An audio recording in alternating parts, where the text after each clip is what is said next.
약 4억 5천. 경제 규모는 미국에 다음가는 거대 집단이다. 그래서 전 세계의 어떤 주요 시장은 미국과 유럽 중심으로 되어 있습니다. 그래서 여기 접근을 만약 한국이 무역에 접근을 못하게 되면 파산이죠. 바로 네네. 자유미 체제를 따를 수밖에 없는 그런 이유가 되겠습니다. 경제 규모 세계 어떤 전 세계 모든 어떤 금융은 미국과 유럽 중심으로 돼 있고 일본 그다음 영국 그다음에 영국과 일본 그다음에 위안화가 또 이렇게 결제 통화로 돼 있는데 그래도 압도적인 지위는 달러가 무역 결제에 있어서 지금은 전 세계 금융은 달러 중심으로 돼 있고 달러가 좀 흔들리고 있죠 요즘.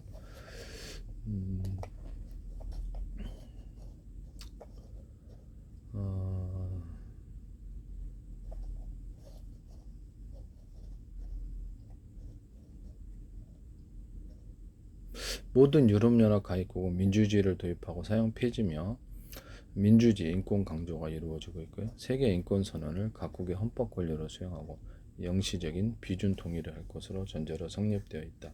유엔도 스위스 제네바 있지 않습니까? 그래서 향후 유엔을 미국으로 옮길지도 모르죠. 그래서 그건 또 알 수 없는 일이에요. 알 수 없는 일인데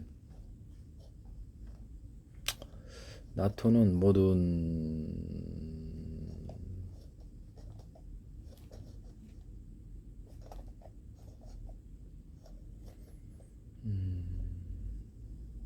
총 27개 국가입니다. 그래서 언어가 참 다양하네요. 언어가 다양한데 없려나? 27개국 나라 이름 이렇게 해서 보시면 오스트리아, 벨기아, 불가리아, 크로아티아, 키프로스, 체코, 덴마크, 에스토니아, 핀란드, 프랑스, 독일, 그리스, 헝가리, 아일랜드, 이탈리아, 라트비아, 리투아니아, 룩셈부르크, 몰타, 네덜란드, 폴란드, 포르투갈, 루마니아 이렇게 되어 있습니다. 자 이렇게 보시면은 전 세계 이제 주요한 나라는 다 이렇게 되어 있고요. 네, 전 세계 주요한 나라는 이렇게 되어 있습니다. 일본은 몇 개고요. 일본을 보시면 47개 도도부현이라는 행정구역으로 나뉜다. 그래서 지리적으로는 홋카이도, 혼슈, 시코쿠, 구슈 4개의 큰 섬과 주변 섬들로 구성되어 있다. 행정상으로는 1도, 2부 43현으로 이루어져 있다. 저도 구글 보고 하는 거예요. 저도 이거 학습을 하고 있습니다. 네.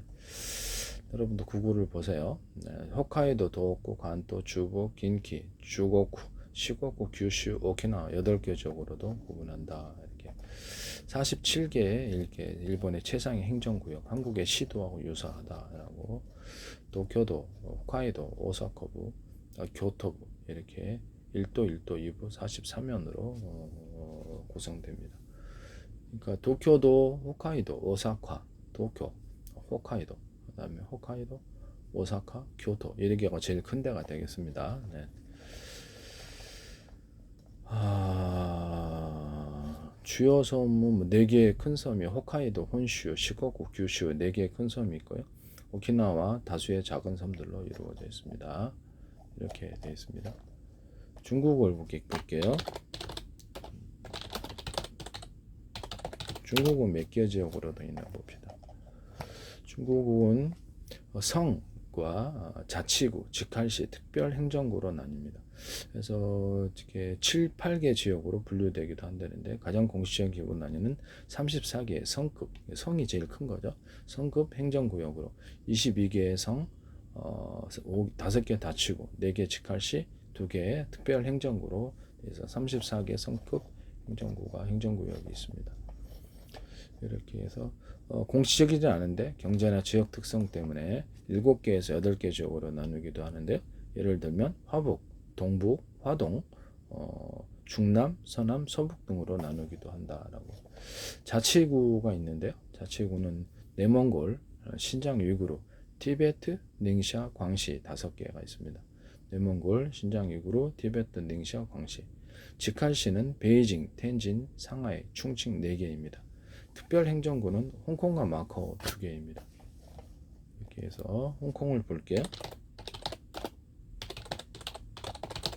홍콩은 홍콩섬과 구룡반도, 신계 및 주변 섬들의 세 가지 주요 지역으로 나뉜다. 행정적으로 이들을 포함하여 총 18개 구로 세분되어 있다. 홍콩은 다양한 지역적 특색과 주요 관광지, 상업지구를 포함하고 있다. 홍콩섬은 가장 오래 개발된 중심부로 금융상업의 중심지다. 이렇게 나와 있고요. 구룡반도는 홍콩섬 북쪽으로 번화한 시내와 시장 지역이다. 금융상업의 중심지는 홍콩섬. 이렇게 되겠습니다. 신계, 중국 본토와 연결된 넓은 지역으로 농촌 지역, 신도시, 섬들을 포함하고 있다. 이 18개구의 그 행정구역이 있는데요. 이런 그 어떤 홍콩섬과 구룡반도, 신계 이 세 개 구역이 다시 18개 구로 나뉘는데 홍콩섬에 4개가 있고 구룡반도에 5개, 신계 지역에 9개 구가 있습니다. 신계 지역에 사람이 많이 사나 보네요. 아마 본토에서 들어와서 그런가? 네, 그렇게 있네요. 홍콩섬은 4개국인데 센트럴 웨스턴, 완차이, 동구, 남구. 센트럴 웨스턴이니까 영어 들어간 거 보니까 여기 있다 금융직인가? 구룡반도가 5개국가 있고요. 야오 친멍, 샘스이포, 웡타이신 이렇게 등등이 있습니다. 신계섬들이 9개 있고 이렇게 돼 있어요. 18개 이렇게 3개 큰 홍콩섬, 구룡반도, 신계 3개 큰 거. 마카오를 보겠습니다.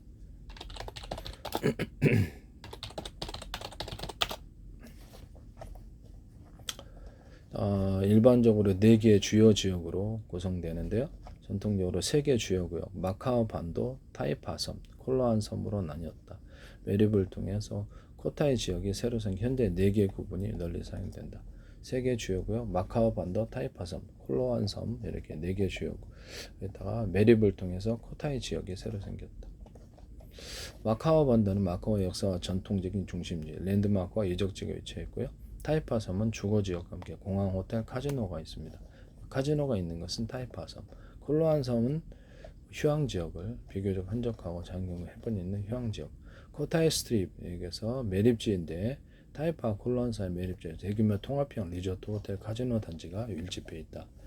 이렇게 있습니다. 이것은 마카오는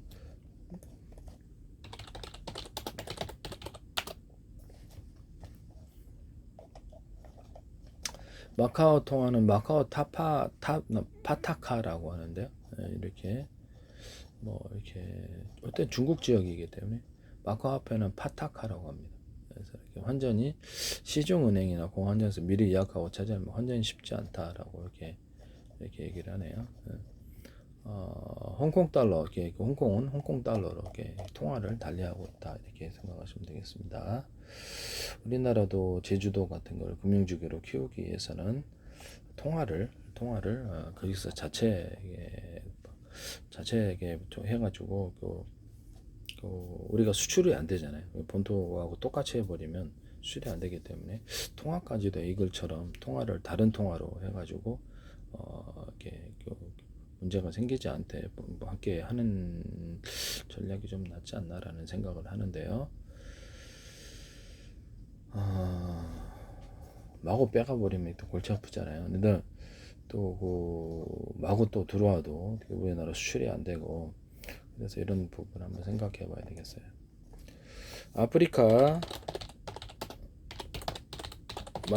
몇 개 지역으로 있나 볼게요. 아프리카는 55개 또는 55개 국가가 있다. 그래서 북부, 동부, 서부, 중앙, 남부 아프리카 5개 권역과 도서국으로 나와 있다. 유엔 기준 회원국 수는 54개고요. 아프리카 연합 기준은 유엔 미숙국 서사하라가 있어서 55개국입니다. 유엔 기준 54.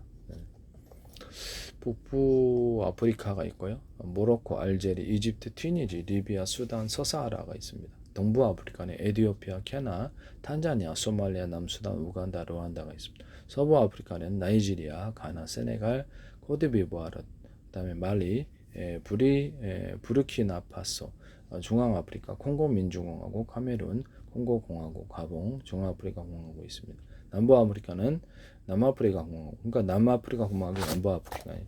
앙골라, 짐바브웨, 잠비아, 보츠와나, 나미비아, 기타 도서국이 있는데 마다가스카르 섬적인가 봐요. 세이셀, 모리셔스, 카보베르데, 코모로가 있습니다. 이렇게 보시면 되겠어요. 이렇게 대략적으로만 알아보면 될 것 같고요. 머리 아프니까 간단하게만 일단 알고 차근차근 세부적으로 공부해도 상관없겠어요. 중동 지역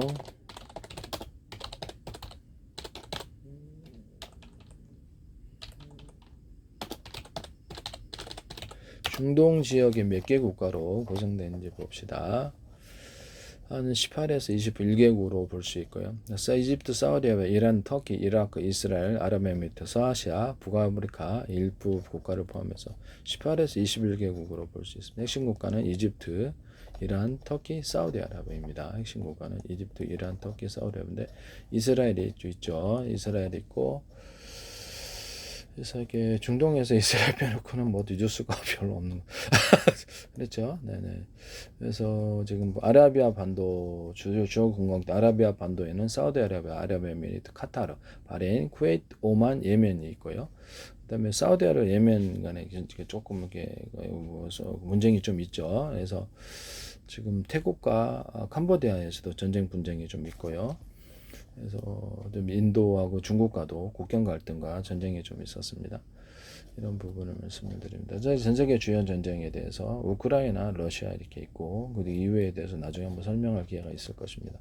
레반트 지역, 요르단, 이스라엘, 팔레스타인, 레바논, 시리아. 그다음에 레반트 지역이 이스라엘이 있고 요르단, 팔레스타인, 레바논, 시리아. 이스라엘과 팔레스타인 간에서도 그렇고 약간 하마스라든지 이런 그 기타 무장 세력들이 있어요. 그래서 거기서도 계속 그 어떤 내부안의 갈등이 있어서 전쟁이 끊이지 않는 곳입니다. 또 핵 갈등이 좀 있어서 핵을 보유한 나라에 대해서 이란이라든지 옛날에 이라크인데 좀 지금은 좀 미국이 이제 개입을 해가지고 그 문제가 좀 없어졌고요. 뭐 이렇게 이란 쪽에 뭐 핵을 갖고 있는 것으로 보시면서 이 부분이 이란 이스라엘에는 영토가 적다 보니까 이 부분에 대해서 좀 갈등이 계속 있는 것 같습니다. 근데 이란 같은 경우는 옛날 에스더 왕비 해가지고 유대인들이 거기 많이 살고 있었던 곳인데요.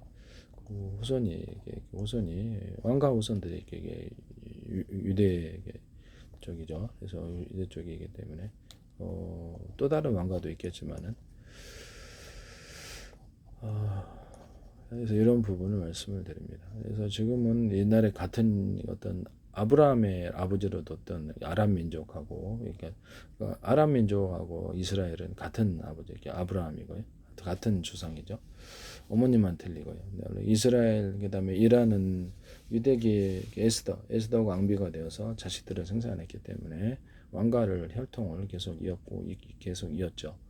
이런 부분을 말씀을 드립니다. 그래서 서로 이게 서로 싸우고 있는 상황이에요. 누가 조장하나? 네, 그래서 서로 망하게. 메소포타미아 지금 석유가 이제 서서히 끝나가고 있어서 완전히 끝나지는 않아요. 석유는 모든 산업에 다 사용되기 때문에 그러나 주로 전기 자동차가 지금 대세를 막 빠르게 하고 있고 뭐 주요한 데서 이제 이런 부분이 석유가 이제 더 이상 중요하지 않게 돼가지고 가격이 폭락해서 경제적으로 상당히 지금 중동 지역 러시아라든지 이런 쪽이 고민에 빠져 있어 내부적으로는 고민에 빠져 있을 수 있다. 이렇게 일단 메소포타미아 지역에 있는 게 이라크고요. 북아프리카, 이집트, 리비아, 튀니지, 모로코, 알제리입니다. 이란, 터키, 키프로스 이렇게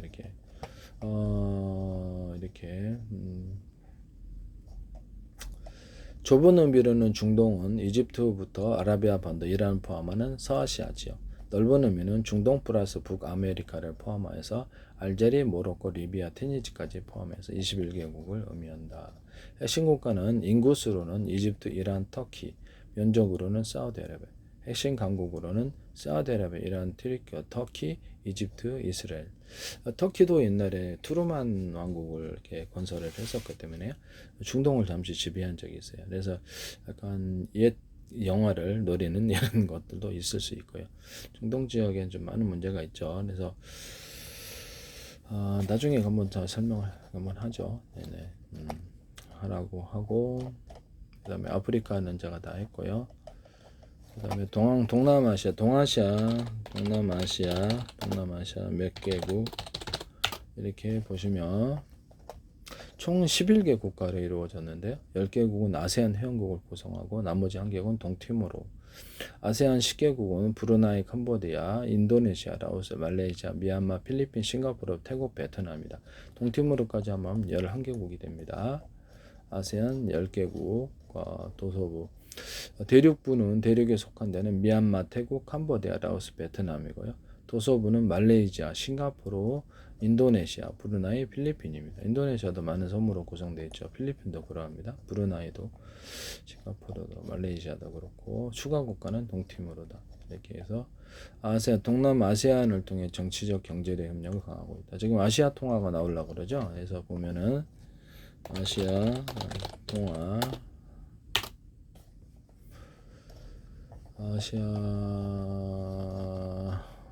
아시아의 어떤 지역 권력을 만들고자 하는 움직임이 사실상 일본 중심, 중국과 일본 중심으로 되어 있고요.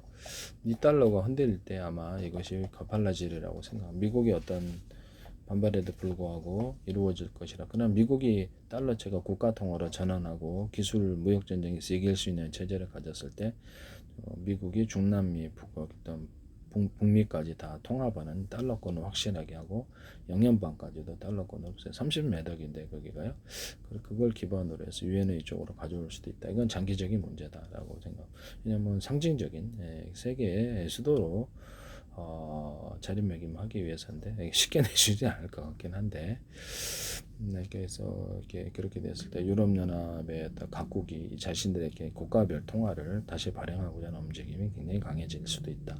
그래서 유로화가 상대적으로 좀 축소화되는 그런 미달러를 대체할 수 없는 통화로 바뀌게 된다. 이런 부분을 말씀을 드리고요.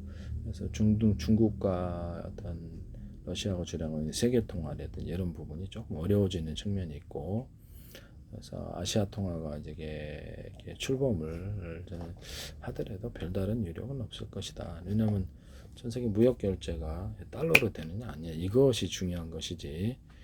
그래서 이런 부분을 말씀을 드립니다. 전 세계 무역 결제가 달러 하나로 해갖고 가지면 딱 다 되는데 이것도 갖다가 환손실을 당하잖아요.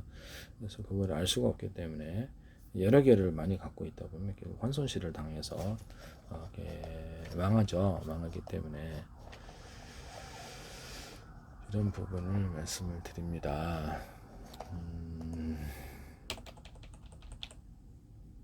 APEC을 좀 볼게요.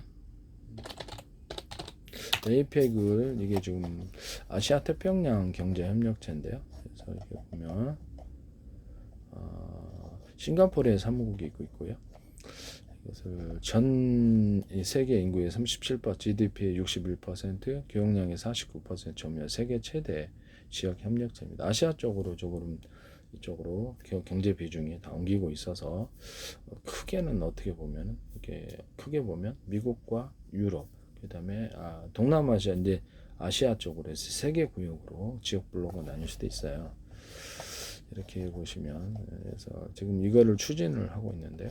그래서 미국 쪽에서는 상당히 반발하고 있으나 이것은 시간이 흐르면 그렇게 될 것으로 생각합니다만은 2025년에 대한민국 경주에서만 미국의 달러를 확실하게 부도나지 않게 하고 34억 영원박까지 해서 흡수를 하면 이게 전 세계 무역 결제 통화는 여전히 밑달러가 되어서 미국은 금융 제국으로서 위력을 발휘할 수 있습니다.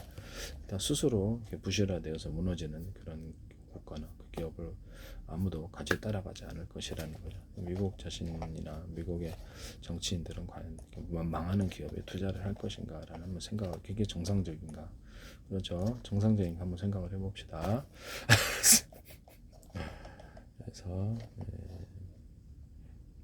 APEC 국가를 볼게요. 총 21개 회원국이 있는데요. 미국이 포함되어 있습니다. 미국이 포함되어 있고 중국, 일본, 러시아, 호주, 캐나다, 멕시코, 페루, 칠레, 뉴질랜드, 싱가포르, 말레이시아, 인도네시아, 필리핀, 태국, 베트남, 브루나이, 대만, 홍콩, 파푸아뉴기니입니다. 사실 아시아는 아시아에 미국은 있지 않은데요. 이렇게 해서 아시아 통화가 출범하게 되면 이렇게 이들 중심으로 해서 이렇게 통화가 이루어질 가능성이 되게 높아요. 근데 호주가 낄지는 잘 모르겠네요. 호주는 이렇게 영연방에 속해서 호주, 캐나다가 이게 빠지게 되면 어떻게 될지 몰라요. 그래서 우리 지금 멕시코, 페루, 칠레는 중남미이기 때문에 여기서도 떨어져 나가고 뉴질랜드도 떨어져 나가고 그러면 사실 아시아 통화가 엄청 축소되는 상황이 되는데 그렇게 됐을 때 중국 중심의 아시아 통화가 중국은 이제 상하이 중심으로 하려고 그러고요. 그래서 또 이게 제주도 쪽에 저는 이게 중국이 딱 일단 전쟁 기조를 둬서 자기네들이 아시아 통화 및 위안화를 전쟁 기조로 할 거다. 저는 그렇게 생각하거든요. 아시아 통화가 만약에 출범하면 엔화가 무역에 있어서도 문제가 생기게 되고요. 미국 중심의 무역을 하고 있는 미국 유럽 중심의 접근을 해야 되는데 이 부분이 안 돼서 사실상 파산 쪽으로 가게 될 가능성이 되게 높아요. 한국도 마찬가지고요. 제가 보는 입장에서는 그래서 엔화가 제일 깊이 볼 거다. 그 생각을 들어요. 한국은 뭐 워낙에 약소국이어서 이런 부분을 말씀을 드립니다. 그래서 그렇게 되면 미국과 유럽의 금융이 이렇게 다시 힘을 합하고 이렇게 군사적으로 그래서 지적재산권은 강화한 쪽으로 갈 거다. 전 세계 법치주의가 대세이기 때문에 그렇게 해서 무역이 좀 미국이 상당히 중국에 밀리고 있고 많은 적자를 보고 있기 때문에 아시아 국가를 최대한 출범을 지연시키려고 할 것이나 결국은 되지 않겠는가라는 생각이 그래도 돼봤자 프로테이지가 작다라는 거죠. 그래 작다서 오히려 이렇게 위안화가 타격을 받거나 엔화가 좀 개피 볼 거다. 우리나라도 원화도 마찬가지. 그래서 스스로 전멸하는 쪽으로 우리 한국과 일본이 이렇게 참여하는 것으로 보이고요. 동남아시아도 되게 당연히 중국 쪽으로 흡수되는 이런 경제 구조를 가지게 될 거다. 저는 그렇게 생각합니다. 그래서 저는 이거를 미국이 동남아시아 쪽으로 해가지고 중국에서 하던 생활용품이죠. 생활용품 국민들에게 물가를 좌지우지 하는 이런 부분들을 이쪽으로 가져와야 된다. 이게 동남아시아 주문해갖고 달러권으로 묶어줘야 된다. 무역 교역을 늘리라는 뜻이죠. 수출과 수입을. 그래서 달러를 많이 가지고 있어야만 하도록 그렇게 해야 되겠습니다. 이렇게 되면 아니면 유럽 쪽으로 동남아시아 유럽도 같이 하거나 이렇게 영국도 그렇게 해야 될 것 같은데요. 이런 부분을 말씀을 드립니다. 이렇게 가야지 전략적이다라고 생각이 듭니다. 모든 전쟁을 할 때나 또는 무역 전쟁을 할 때나 똑똑하게 싸우셔야죠. 네네. 그냥 아무 생각 없이 하는 것과 확실하게 이기는 전략을 짜고 하는 것과 틀릴 수 있다라는 것을 말씀을 드립니다. 그래서 저는 그렇게 해야 된다고 생각하거든요. 네네.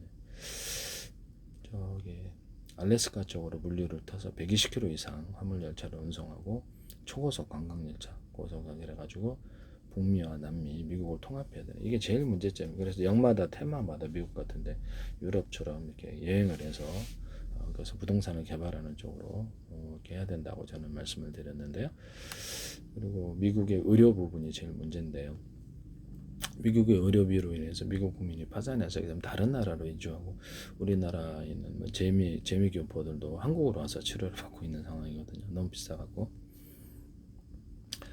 그렇게 해서 한국은 일단 되게 싸요. 의료비가 싼데 이런 부분에 미국의 의료비가 만약에 제 기술이 저는 이렇게 기술을 이렇게 식품 기반으로 해서 물론 2019년도에 특허를 세균과 바이러스 곰팡이를 잡았는데 전 세계 80억 인구에 적용을 해도 전혀 문제가 없는 바이러스의 종류에 상관없이 잡을 수 있는 식품 기반의 치료법을 개발을 했고요. 이것을 미국이 팔려고 그러는데도 자기네 나름대로 이렇게 전 세계 그냥 각자 만들 거예요. 그렇게 되면 식품 기반이기 때문에 그래서 과학기술은 금방금방 제가 이게 구글을 보면 금방금방 알겠던데 의학은 제가 이렇게 알아내는데 굉장히 시간이 많이 걸렸어요. 8년 9년이 걸렸는데 그래서 시험 답안지만 딱 베껴가지고 이렇게 답안지 내시면 100점 맞잖아요. 그죠? 100점 맞는데 그래서 자기를 천재라고 생각하시는데 저는 엄청 많이 노력을 기울였거든요. 그래서 남의 노력의 결과를 가져가서 자기 사업으로 둔갑시키지 마시기를 부탁드립니다. 그래서 이런 부분을 말씀을 드리고요. 나중에 되려는지는 모르겠는데 치료 방법에 대해서 제가 이렇게 가르쳐주고 미국의 그것을 의료 부분을 확실하게 해결해주면 미국이 물론 제약회사에서 이렇게 약이 나오겠죠. 제약회사 등등등. 그럼 미국의 의료비 부분이 확실하게 해결되어서 미국에 투자하는 이 부분에 있어서 장애물이 해결되는 부분이다 이렇게 생각이 듭니다. 미국 국민들도 지금 의료비로 인해서 지금 파산하는 경우가 굉장히 많다. 한번 병 걸리면 미국은 뭐 끝나더라고요.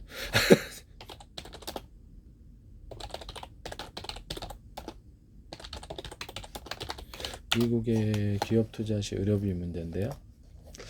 미국의 기업 투자 시 높은 의료비 및 복잡한 보험 시스템에 주 위험 요소로 작용한다. 이렇게 해서 기업의 재정적 부담이 상당하다라고 합니다. 그래서 높은 보험료 부담, 고용주가 후원하는 건강보험금 보험료는 지속적 증가, 1인당 가족 보장 시에 2023년 1인당 25,000달러 기업의 인건비 부담, 인건비가 엄청나다는 거죠. 그래서 전 세계 기업 투자하는데 이 부분의 장애물을 없애줘야 된다는 것이죠. 이해가 가십니까? 싸게 해줘야 되는데, 그다음에 물류가 너무 복잡해요. 이게 열차 하나에 실어서 배 운송에 이렇게 하거나 앞으로 수직 이착륙기가 있어서 항공모함처럼 큰 것도 있을 수 있어요. 지금은 아직 안 나타나고 있어요. 지금도 만들 수는 있어요. 만들 수는 있는데 안 하시는 거 보니까 올려가지고 곧바로 대륙간 운송도 가능해질 수 있습니다. 그래서 어떤 철로를 통해서 이렇게 한다는 것은 일본과 한국 간에 하는 것 같은데, 물길이 터졌을 때 지진을 하거나 누가 인위적으로 폭발을 시켰을 때 물 호수되고 어떻게 일본에 막 물 그렇게 뿌리는 거나 마찬가지. 그러면 한국이나 일본이나 제한급 그런 국가적 제한을 만날 수 있다. 누가 일부러 폭파했을 때가 문제가 되는 거죠. 네. 한국에서 이렇게 핵융합 원자료를 만드는데 누가 폭파했을 때가 문제가 되는 거예요. 우리나라 항복해야 돼요. 그래서 저는 되게 어리석은 선택이 아닐까라는 생각을 좀 해봅니다. 한국 같은 좁은 국토에 핵융합로를 만들어 놓으면 핵융합 폭탄이나 마찬가지인데, 국가적 제한 한 방에 끝나서 누가 테러를 했을 때 항복을 해야 돼요. 나 테러한다 그러면 발발발 기어야 되는데요. 참 문제가 크다고 저는 생각합니다.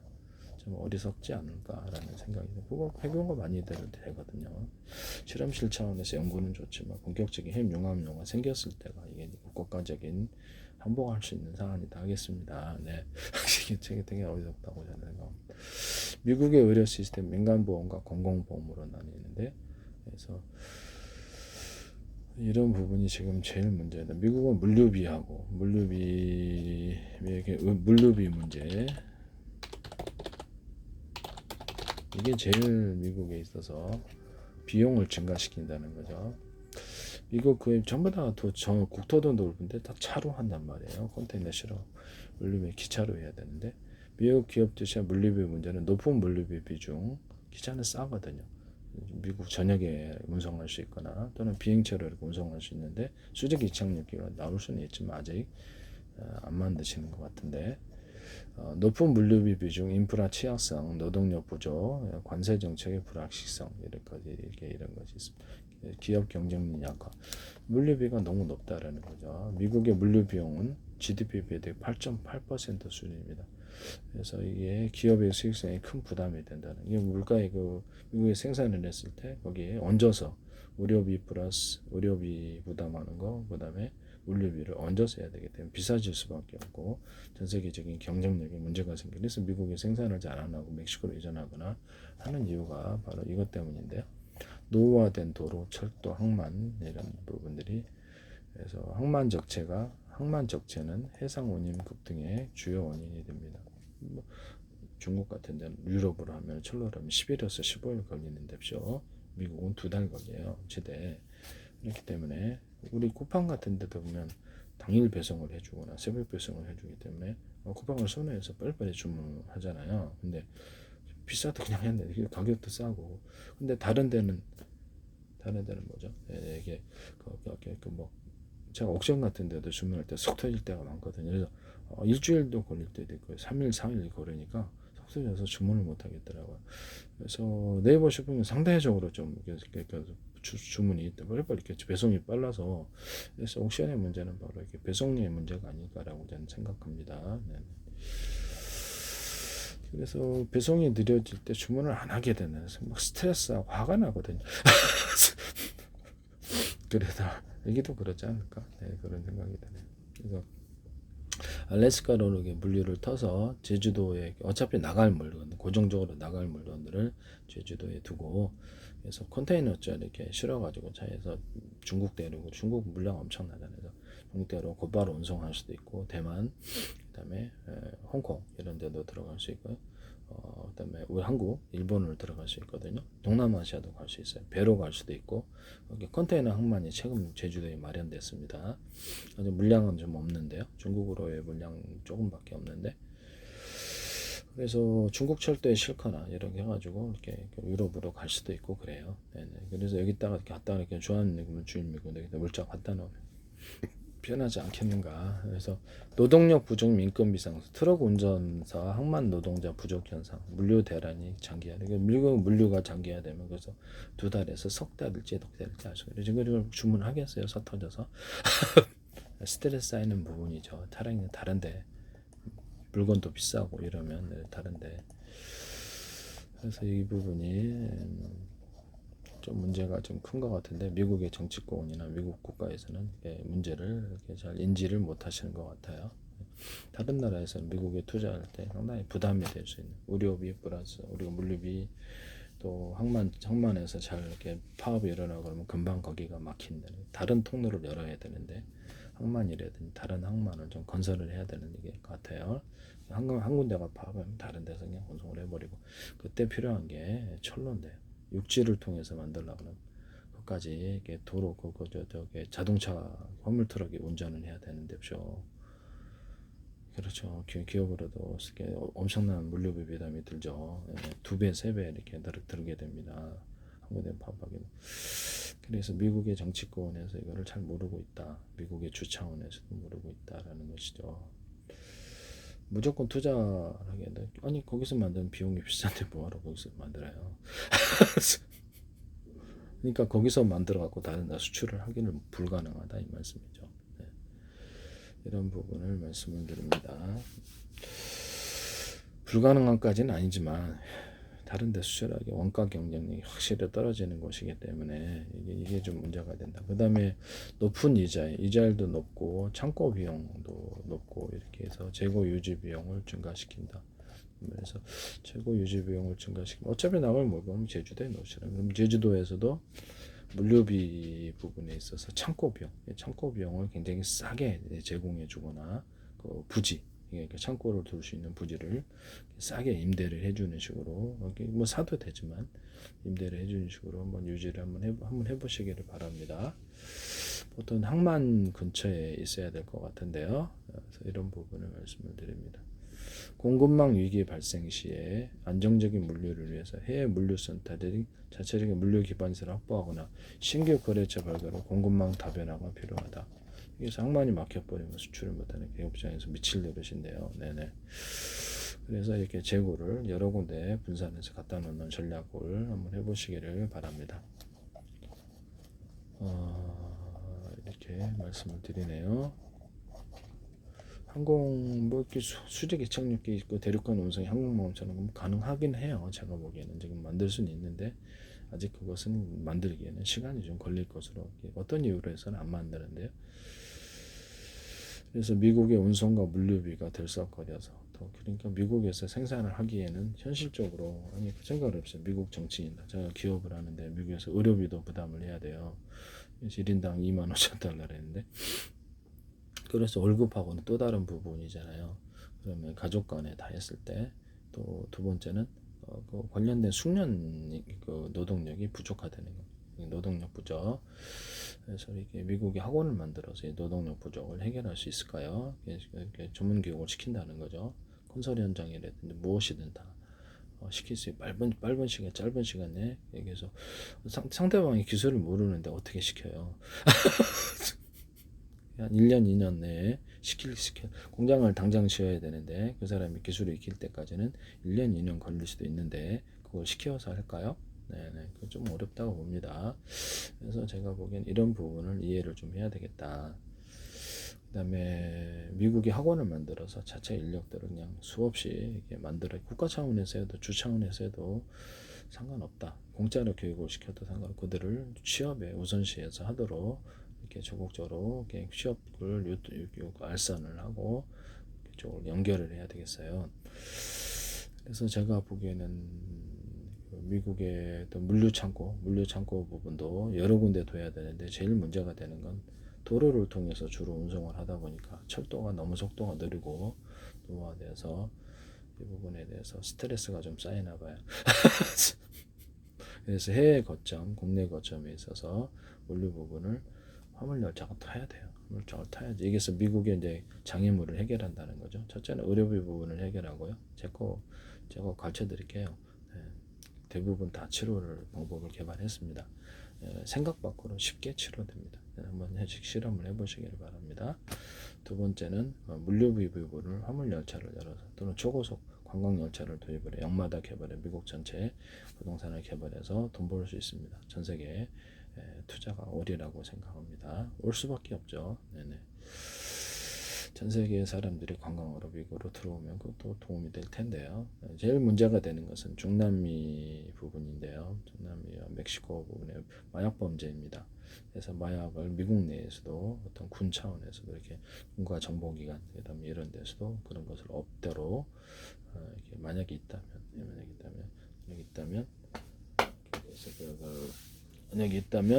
그렇게 하고 국가 차원에서 이렇게 마약을 이렇게 완전히 해결을 하는 조폭을 해결을 중남미에서 대거 이렇게 밀려올 거란 말이에요. 밀려왔을 때 지금 미국에게 안보 위기가 될 수 있는 부분이라서 이 마약 문제를 완전하게 중남미에도 같이 해결을 해야 된다.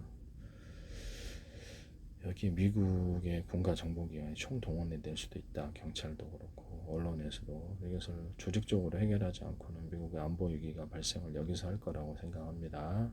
또 범죄 조직이 오면은 미국에 많은 말썽을 생기거나 이게 유사시에 돌고 일어설 수도 있는 그런 안보 위기다고 인식을 해주시길 바랍니다. 콜롬비아 같은데 미국의 어떤 중남미는 군사 조직으로 마약 조직이 존재하고 있다라는 것을 말씀을 드립니다.